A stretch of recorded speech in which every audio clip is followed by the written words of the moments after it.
Good morning. I hope you all had a nice Easter. We did. We spent it at home just messing around outside. It was kind of a nice day and then we all made dinner together. I gave everybody a different dish to make, so everybody was in charge of something and it turned out to be good. So, anyway, I hope all of you had a very nice Easter. Okay, so we are going to go through some things that we're going to do for work today. In your journal today, I want you to find the one that looks like this. It has a 1 on it. And it says, kids like me because... Why do kids like you? Do they like you because you're nice to them? Do they like you because you share your toys? Do they like you because you help them up off of the playground? Or you ask them to play with you? Why do kids like you so much? Okay. And then... I've got another scavenger hunt for you today. It looks like this. Scavenger hunts are kind of fun. And if you really want for it to be a challenge to you, have someone time you to see how long it takes you to find all of these things. See how quickly you can do it, okay? Then I have a maze for you to do. I want you to start up here. And you're going to end down here. Now you can't cross over any of the top of the lines. You have to follow the lines, but you can't cross over the middle of any of them. Okay? So keep working until you get to the very, very end. Okay, I've just helped you get down to the stem. Now I want you to finish it and you decide where to go.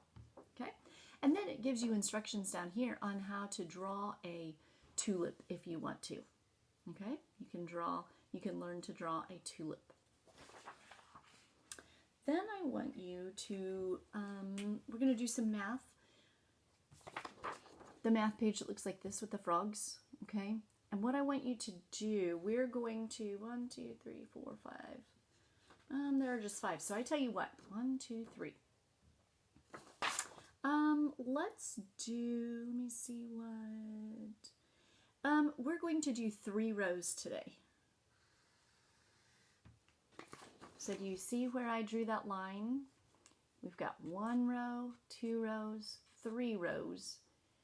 And then right above the 4th row, I want you to draw a line down there or something, just to remind you that we're only going to do those 3 rows, okay? So you can push pause while you do that if you want to, and then you can go back, and I'm doing this math page right now as we speak, then you can go back and check to be sure that your answers are right.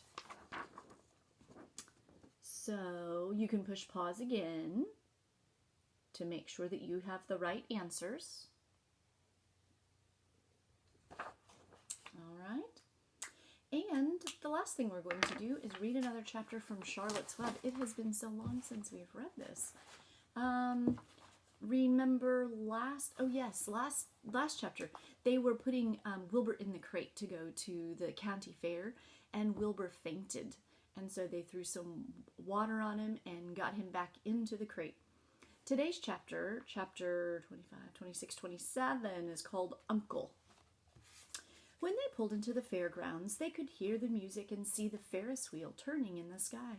They could smell the dust of the racetrack where the sprinkling cart had moistened it, and they could smell hamburgers frying and see balloons aloft. They could hear sheep bleating in their pens. An enormous voice over the loudspeaker said, "Attention, please. Will the owner of a Pontiac car, license number H2439, please move your car away from the fireworks shed?"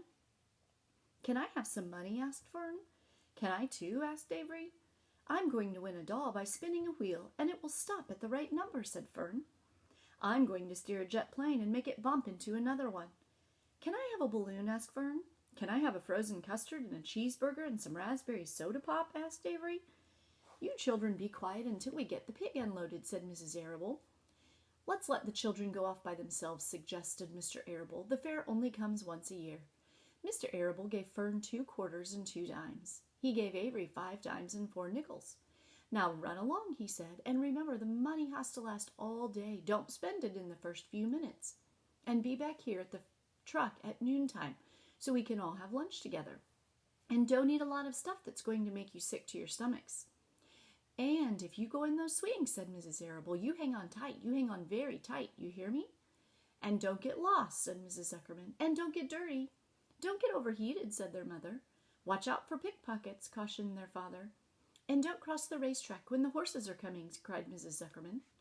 The children grabbed each other by the hand and danced off in the direction of the merry-go-round, toward the wonderful music and the wonderful adventure and the wonderful excitement, into the wonderful midway, where there would be no parents to guard them and guide them, and where they could be happy and free to do as they pleased. Mrs. Arable stood quietly and watched them go. Then she sighed. Then she blew her nose. Do you really think it's all right? She asked. Well, they've got to grow up sometime, said Mr. Arable, and the fair is a good place to start, I guess. So there the kids are, running off to all of the rides on the fairgrounds. That looks like fun, doesn't it? It's been a long time since I've been to a fair. While Wilbur was being unloaded and taken out of his crate into his new pig pen, crowds gathered to watch. They stared at Zuckerman's famous pig. Wilbur stared back and tried to look extra good. He was pleased with his new home. The pen was grassy and it was shaded from the sun by a shed roof. Charlotte, watching her chance, scrambled out of the crate and climbed a post to the underside of the roof. Nobody noticed her. Templeton, not wishing to come out in broad daylight, stayed quietly under the straw at the bottom of the crate. Mr. Zuckerman poured some skim milk into Wilbur's trough, pitched clean straw into his pen, and then he and Mrs. Zuckerman and the Arables walked away toward the cattle barn to look at the purebred cows and to see the sights. Mr. Zuckerman particularly wanted to look at tractors. Mrs. Zuckerman wanted to see a deep freeze. Lurvy wandered off by himself, hoping to meet friends and have some fun on the midway. As soon as the people were gone, Charlotte spoke to Wilbur. It's a good thing you can't see what I see, she said. What do you see? Asked Wilbur. There's a pig in the next pen, and he's enormous. I'm afraid he's much bigger than you are.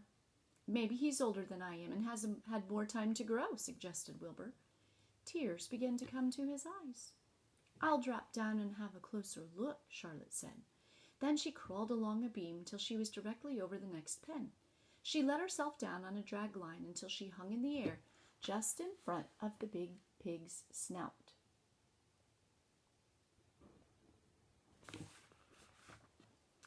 May I have your name? She asked politely. The pig stared at her. No name, he said in a big, hearty voice. Just call me Uncle. Very well, Uncle, replied Charlotte. What's the date of your birth? Are you a spring pig? Sure, I'm a spring pig, replied Uncle. What did you think I was, a spring chicken? Ha, ha, ha. That's a good one, eh, sister?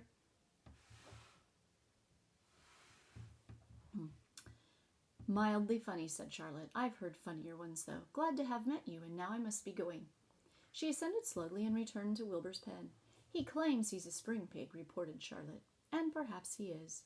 One thing is certain, he has a most unattractive personality. He is too familiar, too noisy, and he cracks weak jokes. Also, he's not anywhere near as clean as you are, nor as pleasant. I took quite a dislike to him in our brief interview. He's going to be a hard pig to beat, though, Wilbur, on account of his size and weight. With me helping you, it can be done. When are you going to spin a web? Asked Wilbur. This afternoon late, if I'm not too tired, she said. The least thing makes me tired these days. I don't seem to have the energy I once had. My age, I guess. Wilbur looked at his friends. She looked rather swollen and listless. I'm awfully sorry to hear you're feeling poorly, Charlotte, he said. Perhaps if you spin a web and catch a couple of flies, you'll feel better. Perhaps, she said wearily, but I feel like the end of a long day. Clinging upside down to the ceiling, she settled down for a nap, leaving Wilbur very much worried. All morning people wandered past Wilbur's pen. Dozens and dozens of strangers stopped to stare at him, to admire his silky white coat, his curly tail, his kind and radiant expression. Then they would move on to the next pen, where the bigger pig lay. Wilbur heard several people make favorable remarks about Uncle's great size. He couldn't help overhearing these remarks, and he couldn't help worrying. And now, was Charlotte not feeling well, he thought? Oh, dear. All morning, Templeton slept quietly under the straw. The day grew fiercely hot. At noon, the Zuckermans and the Arables returned to the pig pen. Then a few minutes later, Fern and Avery showed up. Fern had a monkey doll in her arms and was eating Cracker Jack. Everybody had a balloon tied to his ear and was... Avery had a balloon tied to his ear and was chewing a candied apple. The children were hot and dirty. "Isn't it hot?" said Mrs. Zuckerman. "It's terribly hot," said Mrs. Arable, fanning herself with an advertisement of a deep freeze. One by one, they climbed into the truck and opened lunch boxes. The sun beat down on everything. Nobody seemed hungry. When are the judges going to decide about Wilbur?" asked Mrs. Zuckerman. "Not until tomorrow," said Mr. Zuckerman. Lurvy appeared, carrying an Indian blanket he had won. "That's just what we need," said Avery, "a blanket." "Of course it is," replied Lurvy, and he spread the blanket across the sideboards of the truck so that it was like a little tent. The children sat in the shade under the blanket and felt better. After lunch, they stretched out and fell asleep.